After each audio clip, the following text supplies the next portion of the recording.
And Wake Forest, Danny Kanell. Yeah. Taking on your Florida State Seminoles. We got the logo there behind you. I know. I think as of this moment, they have not moved the game. Not yet. Yet? Nope. Yet? You were favored at home by 6.5 if this hurricane moves on through. Snatch it now before it continues to move up to a touchdown, because I do like Florida State here.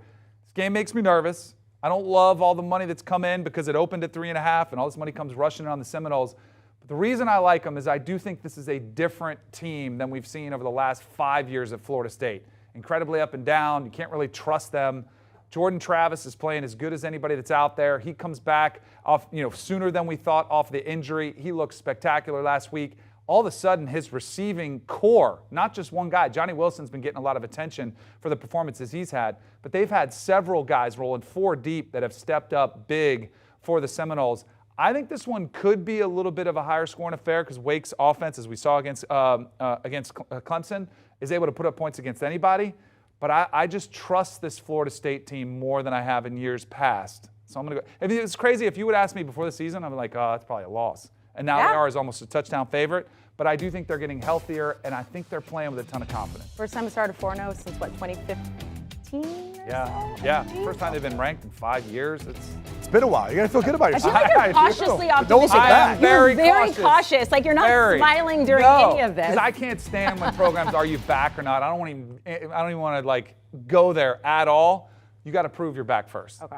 My favorite bet, to your point in talking about this line, is the over. I think there'll be a lot of scoring in this game. We need to give Jordan Travis a lot of credit. He's improved big time. When you look at his numbers, both just completion percentage, yards per game. I think they're averaging almost 80 yards more than they were previously as far as passing yards per game. It's a credit to him. It's a credit to Johnny Wilson, him coming in and really having the impact that he's had, especially in the red zone. It's that big target that's reliable with a huge catch radius. To me, though, Sam Hartman is the one that's going to steal the show here.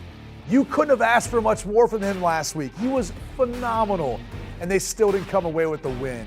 I think he's going to play well enough to keep this thing close and within the numbers, so I'm taking the 6.5 points and Wake Forest here. And like I said, I do like the over. I think it's going to be a high-scoring affair.